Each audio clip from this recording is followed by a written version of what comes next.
Okay.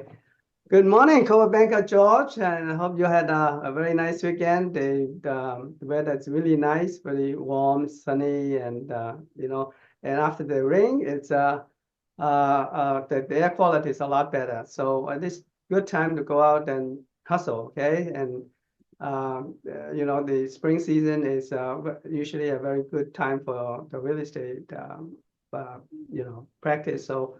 So, if you haven't done much in the beginning of the month, this is time to wrap up your engines and go out and drum up some business. Okay. Yeah, well, thank you for coming to the meeting in spite of the holiday. Today is supposed to be President's Day, but our company policies is that we either take the Chinese New Year's day off or the President's Day off. So some of the staff and agents are up to take Chinese New Year, so they are not here today.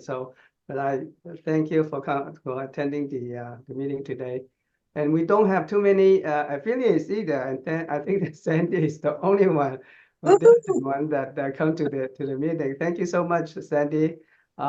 And also, I hate to tell you that our affiliate spotlight, Tony, Camilla, as Camilla, won't be able to show up and because of this family emergency. So we won't have her present any affiliate spotlight today.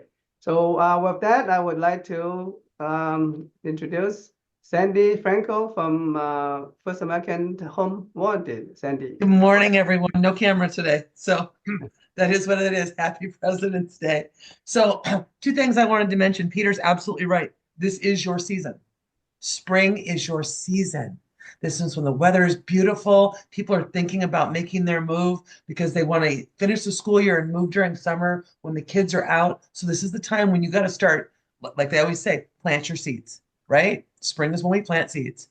So, you cannot plant seeds if you are not out on your farm. You cannot plant seeds if you don't go out there and help them grow, right?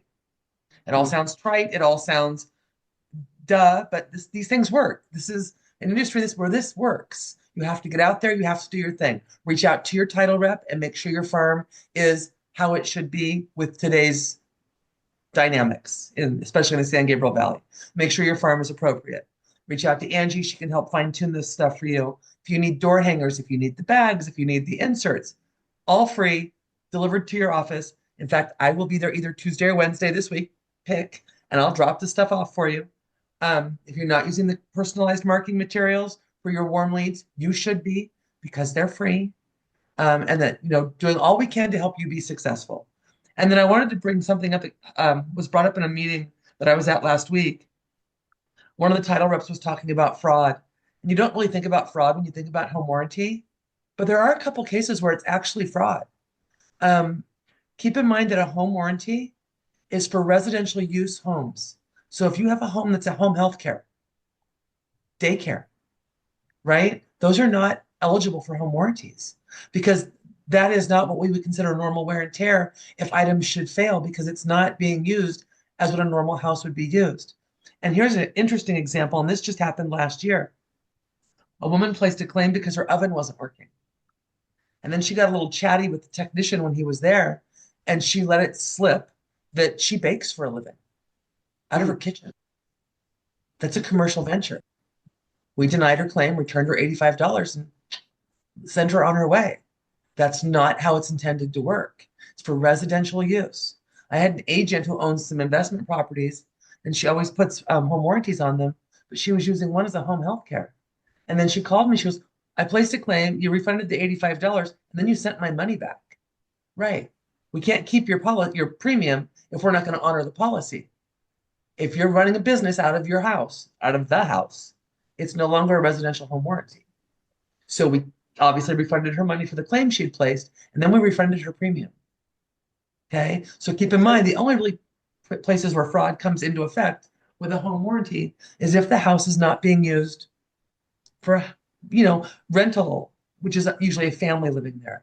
You can't Like we have a college out here in Santa Clarita that keeps buying up houses in the area and putting 10 and 12 students in it. That's not appropriate either. You're running it as a fraternity, in essence. Hmm. We're not going to honor that, right? And technically, Airbnb, not normal wear and tear.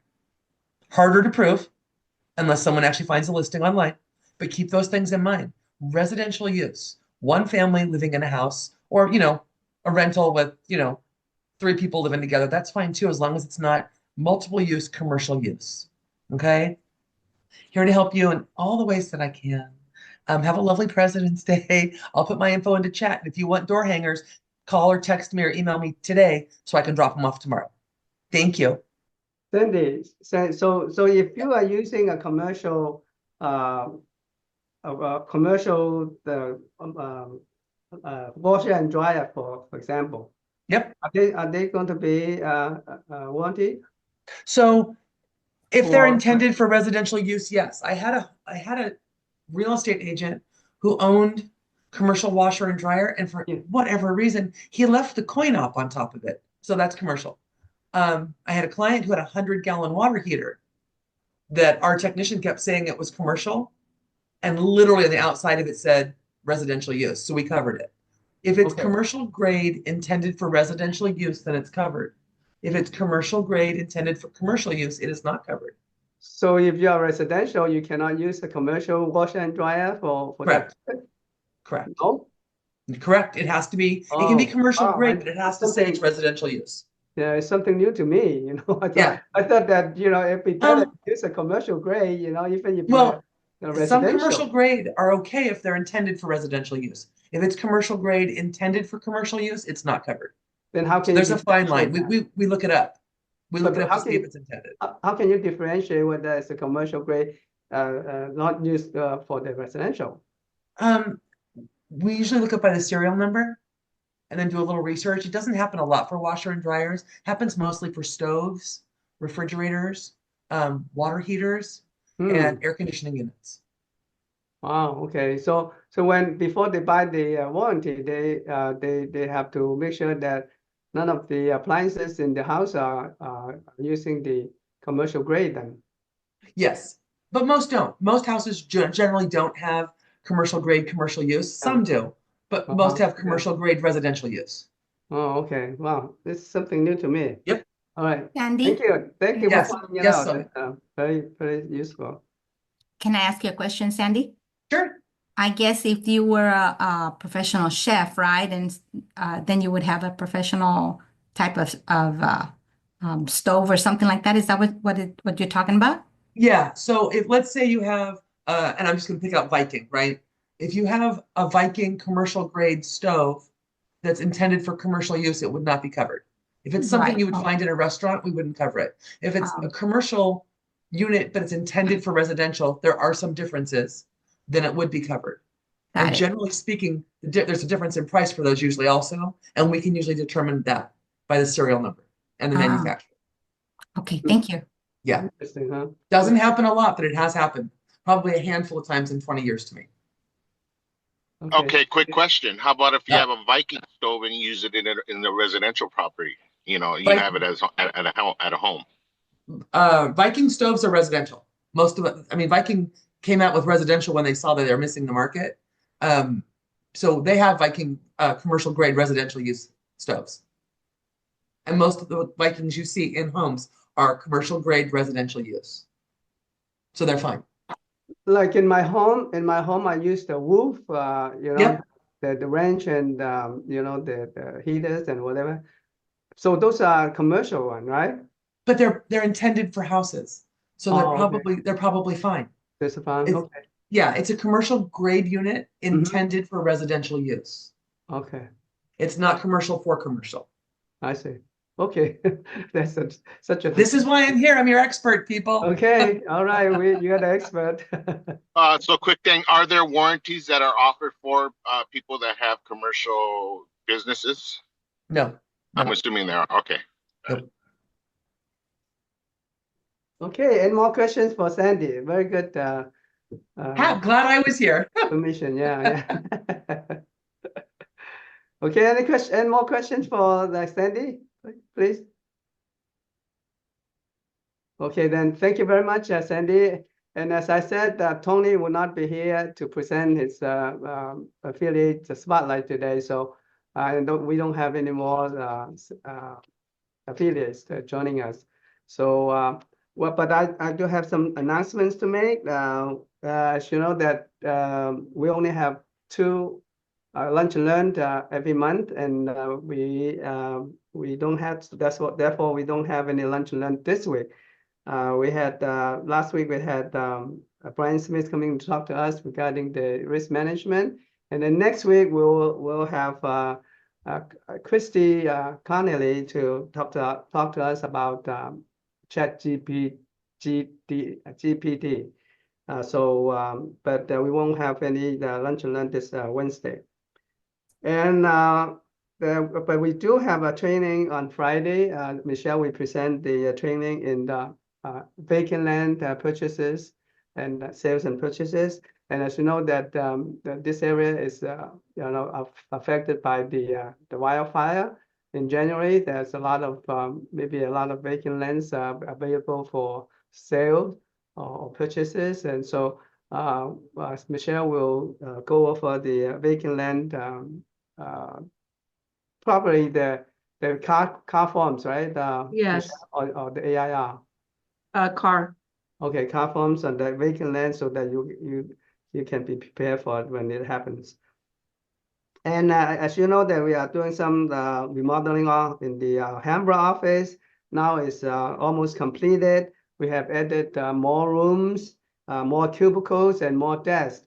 And so so we can accommodate all the agents transferring from the Acadia office.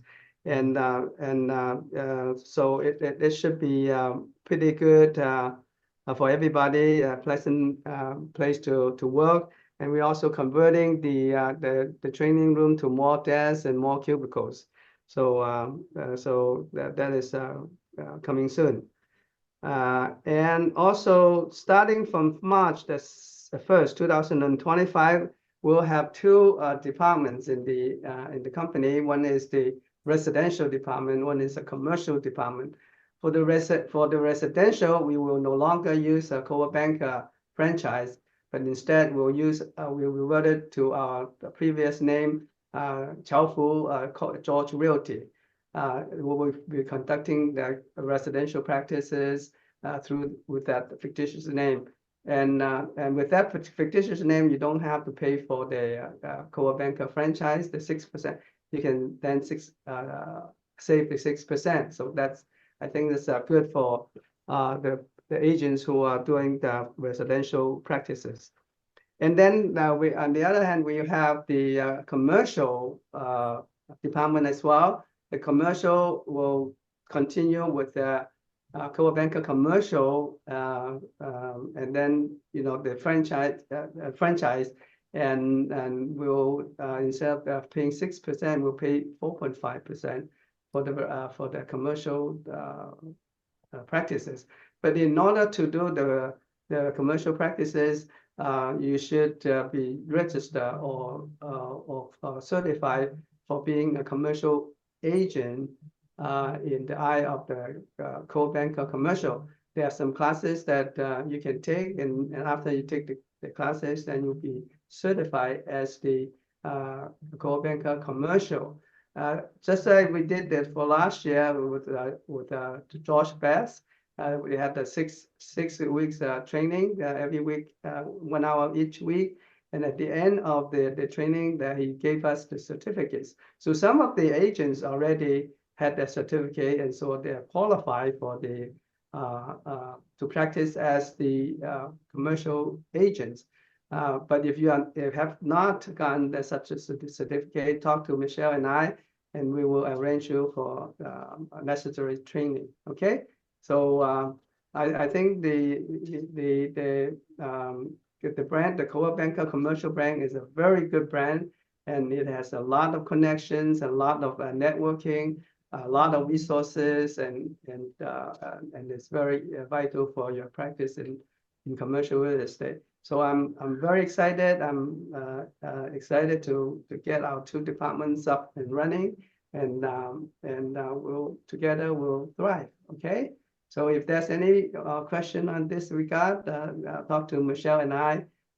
We will try to help you the best we can. Okay, and so at this time, do you have any questions so far? I do, Rebecca. So if we sell, Rebecca, yeah. Yes. if we sell residential, can we also sell commercial? It has to be either or. No. You can do both. But, Okay. But if you sell residential, you don't have to pay the co-banker franchise. But if you do the resident, I mean the commercial, you have to pay 4.5% franchise. Okay. And those classes, Peter, how much are they? Or you offer them? I think it's free. No, you don't have to pay for it. Oh, okay. Yeah, Okay. yeah. But I'll arrange it so that I'm in the process of getting some schedule, and you can have the agent trained in that respect. Okay, good. I want to know about it. Okay, I'll keep Okay. you posted. Thank you. Yeah. Any more questions on that?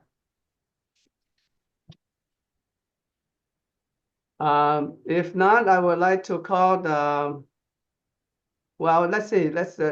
Lucy, you want to pitch your sales or is that right? Lucy. If she doesn't have a mic, I do have the information just in case. Oh, okay. So Lucy has a new listing. It's a commercial building located at 910 North Mountain Avenue in Ontario, listed at 3.698 million. It's about 14,530 square feet. And I'm looking at the picture. It looks like it's in pretty good shape. I think her mic is down, but if she pops in and wants to give some more information, but it will be up on the MLS today, and that will be 910 North Mountain Avenue in Ontario, 3.698. That's wonderful. Thank you. I have just one the key points. This price, it is less than replacement cost. It's only $255 per square footage. Is anybody can hear me or not? Yeah, we can all hear you, Lucy. Okay, thank you. Please help me to sell. Thank everyone. Is it a residential in There's a commercial in the shopping center. commercial? It's in the heart of Ontario. It's the best location. The side map you will see in the listing. It is the corner of it's the street of North Mountain and First. The best location. Used to be a Bank American. This building's built in 1982. So the Bank American was there since 1982, all the way until the just 2 months ago, they are expired lease. And the landlord don't want the owner would like to sell it instead of lease to somebody else. So he want to retired.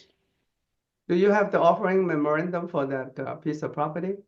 Yes, I will attach to give it to Michelle. Yeah, can you? Yeah, we will bless it for you to all the agents then. Okay, thank you. Thank you, everyone. Yeah, you're welcome. Do we have any more pitches on the properties or transactions?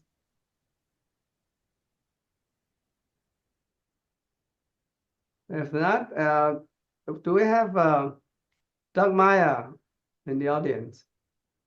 I guess Doug is not here today, huh? I didn't say his name. Well, I guess Doug is not here, so I'll present the business in our Hampshire office.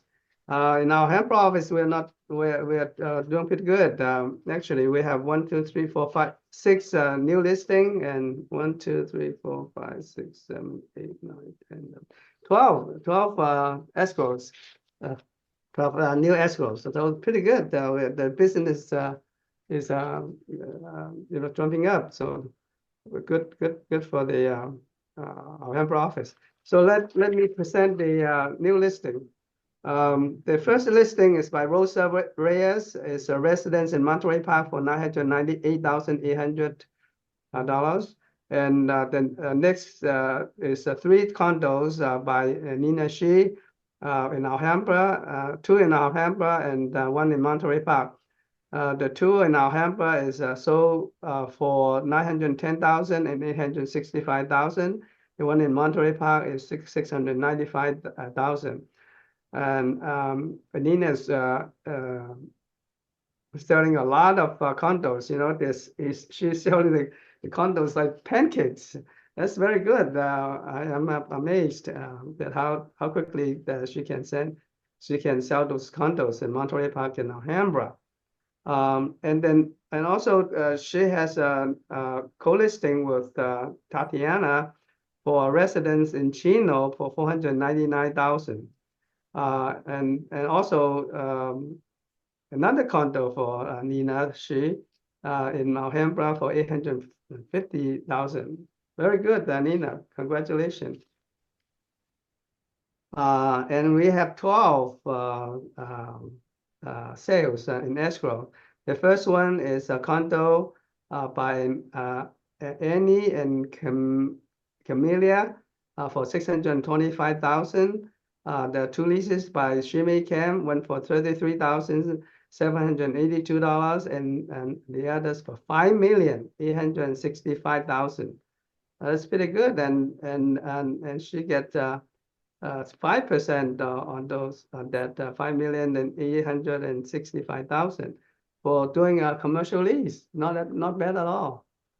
So that's why I encourage people to go into commercial leases. You know, commercial leases can be very lucrative sometimes. And then we have Karina Pang for a condo in Alhambra for 715,000.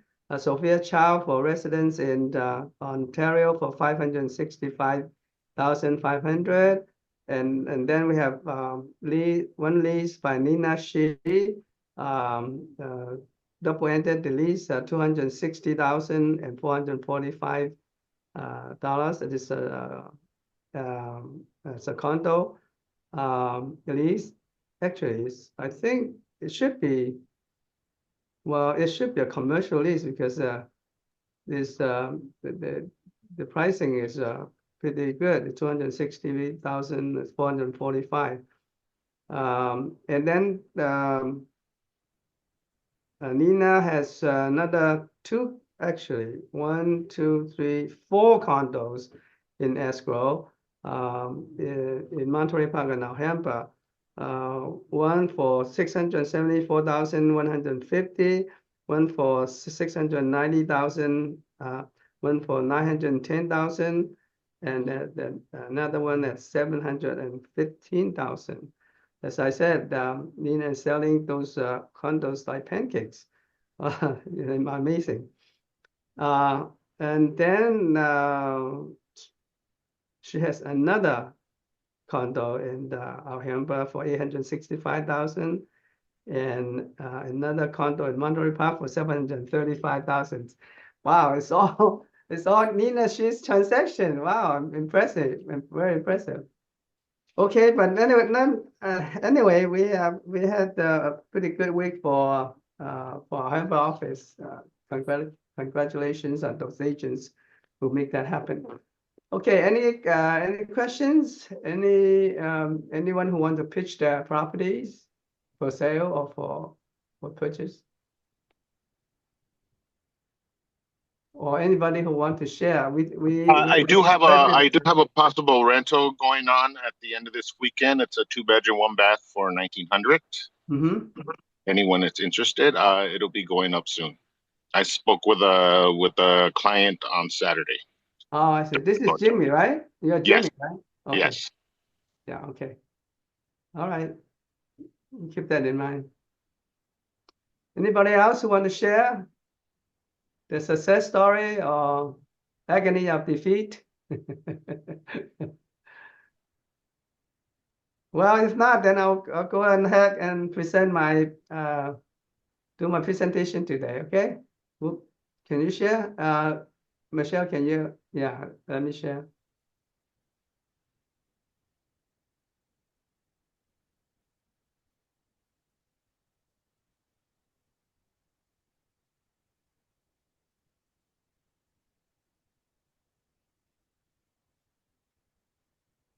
Should be good. Oh, should be good? Okay. Mhm. Yeah, that's it.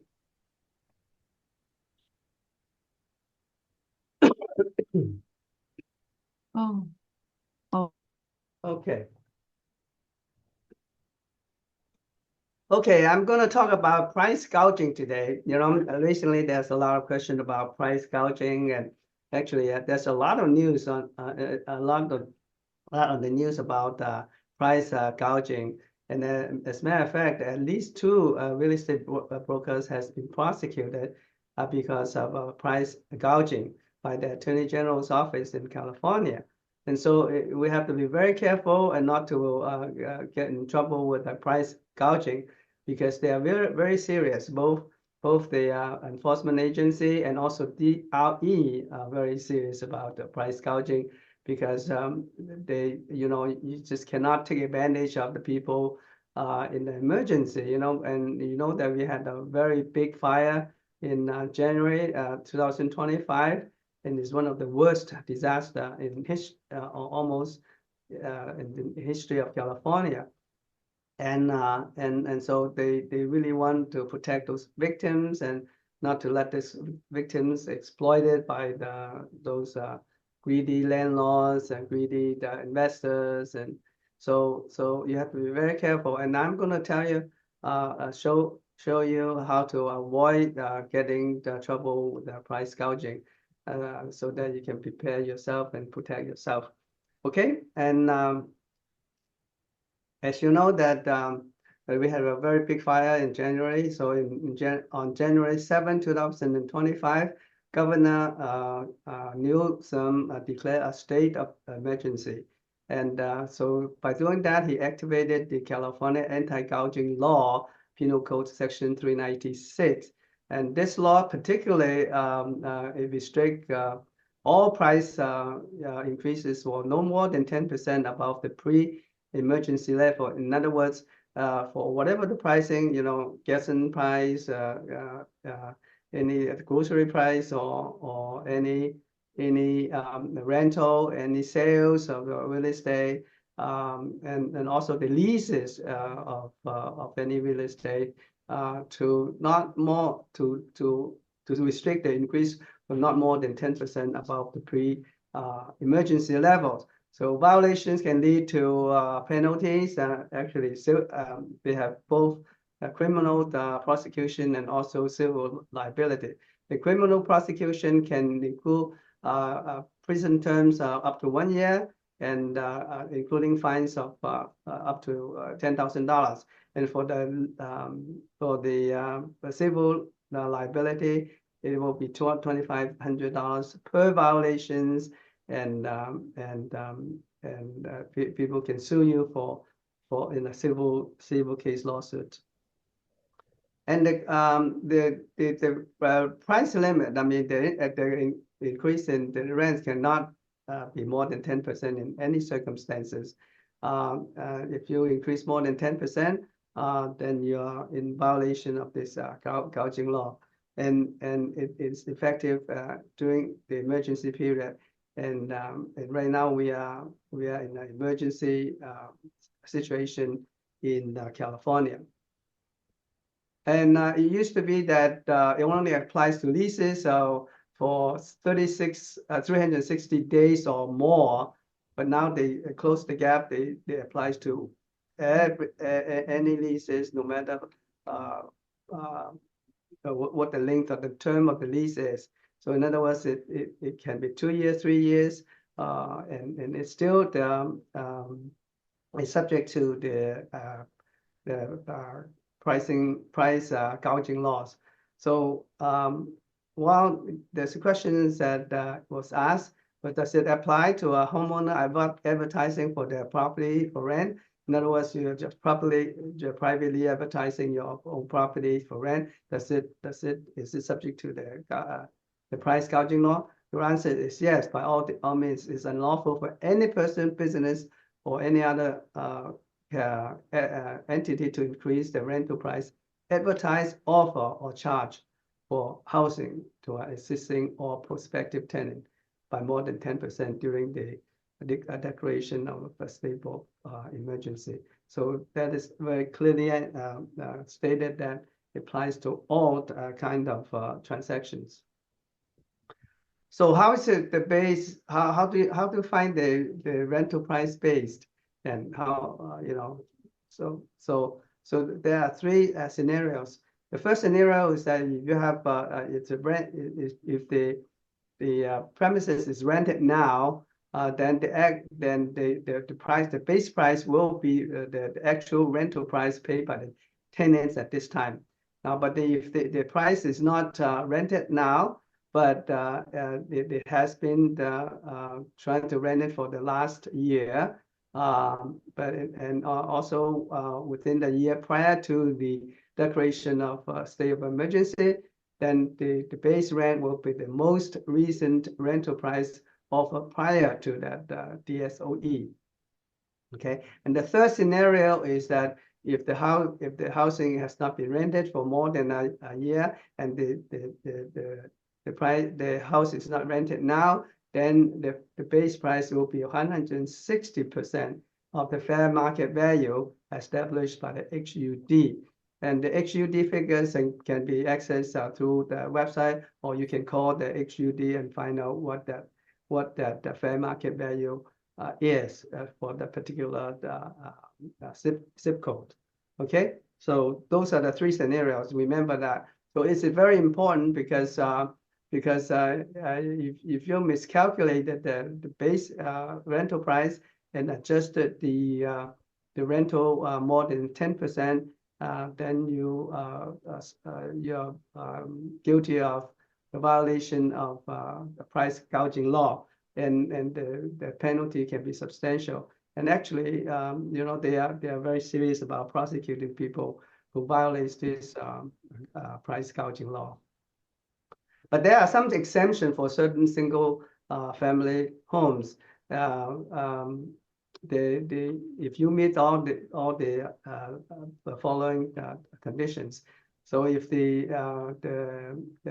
housing is not rented or offered for rent within 1 year before the emergency declaration, which is January 7, 2025, and you have the fair market value of at least 5,500 for 4-bedroom units, and also that that housing is located in the specific zip codes, which is listed here. There's many zip codes that qualify for the exemption. So three conditions. One is that it was not rented 1 year before the emergency, and then you have a fair market value of 5,500 for 4 bedrooms, and also the housing is located in one of these zip codes. And the duration of protection is tentatively set at March 8, 2025. That is when the emergency is supposed to be lifted. But hey, be assured that they can extend anytime. During the COVID time, the emergency status for California has been extended 3 times. And I'm sure that by when it comes to March 8, 2025, they are going to extend the emergency period further. So just stay tuned, and we'll see what will happen in March on March 8, 2025. And the implication for landlord and tenants, well, for landlords, you have to be careful about not violating the price gouging and to avoid the penalties. And for tenants, you should be aware of your rights. And if the landlord increase the rent more than 10%, then you don't have to report it, but you can report it to the Attorney General's office, and complain about the price gouging violations. Now, the penalty for violating the price gouging law is pretty substantial. It can carry a jail sentence of 1 year and up to 10,000 fine. And then also it's open for the civil liability for the complainant to sue you on a civil case, And the civil case can include the attorney fees too, so it can be very substantial. And for civil case, it's 2,500 per violations, and also restitutions. So it can be substantial. So don't get into this trouble. And there are a lot of fire and the natural disaster resources right now. All you have to do is look for it. Actually, the Realtors Relief Foundation has provided $1 million grant to assist households affected by the recent California wildfires. And then also the California Association of Realtor also have donated $300,000 for this effect. And you are eligible, you can receive up to $1,000 in housing related financial assistance. So there's a lot of help out there. If you're one of the victims, and you can ask for help. And the eligibility requirements is that you must have a full-time residence or of the affected area, and you must be a U.S. citizen or permanent resident. You must have experience and displacement or damage to your primary residence during the wildfires. And the cover expenses includes the mortgage payment for primary residence damaged by the disaster, rental assistance for temporary housing, and also the hotel reimbursement if you need to stay in a hotel temporarily. Okay, then how to apply? Right now is being opened for application starting February the 10th, and will be on the first come first serve basis. And the California Association of Realtor is diligently helping applicants for this kind of relief. And then you can go to the www.car.org/difference/realtor care to apply for that relief. And deadline to apply is April 30th, 2025. So remember these dates, and then if you need help, try to do it as soon as possible. Okay.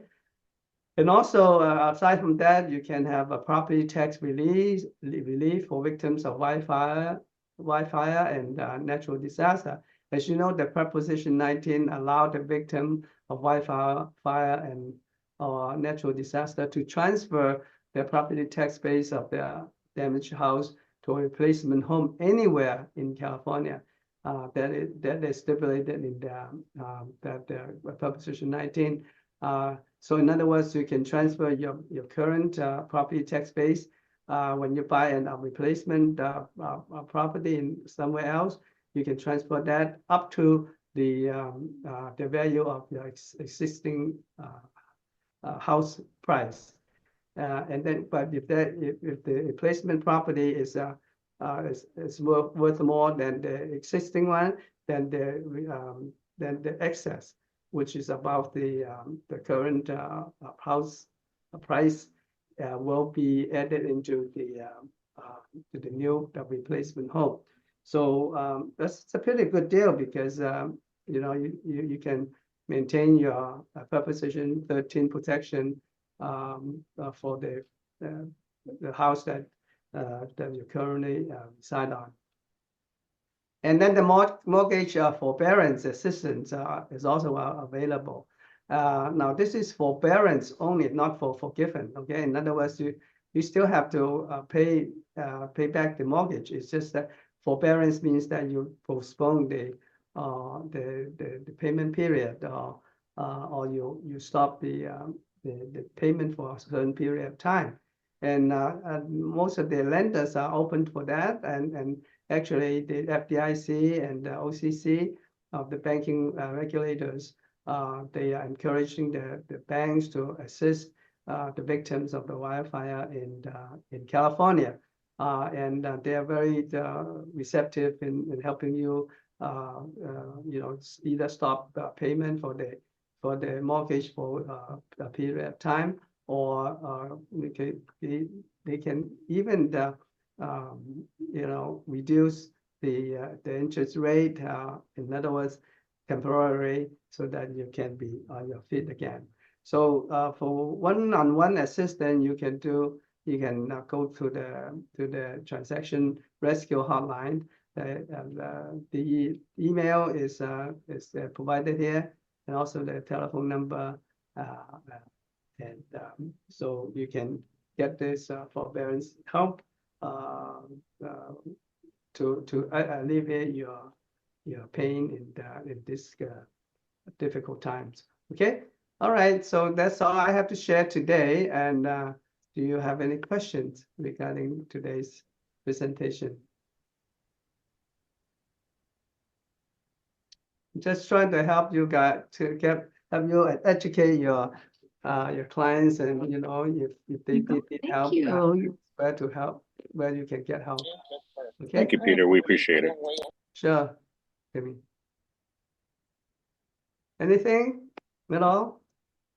We still have about 10 minutes. If you have anything to share, I'll open the forum to anybody who want to share. Anybody? So Peter, just to make that briefing clear, because I remember there was a little confusion on if a renter left inside of a year, then the next, like if you're listing it for a property owner, you can only go up on residential. You have to stay within the 10%, even if the rent was not at market value, because they didn't keep raising it through the occupancy of the last tenant. They can only go up 10%. Of the last tenant. Yes. Yeah. Okay. Most recent. Yeah. Yeah. If you haven't increased the rent for the last 2 years, 3 years, that's too bad, Yeah. But you have to go back to the most recent one. Okay. Any more questions? Okay, if no more questions, I would wish you a nice week. And as I said, the weather is really nice to do the marketing, and just go out and drum up business. All right. Good luck. Okay. Bye-bye, everybody. All right. Bye-bye. Thank See you, you. everybody. Goodbye. Bye. Bye. Are they good?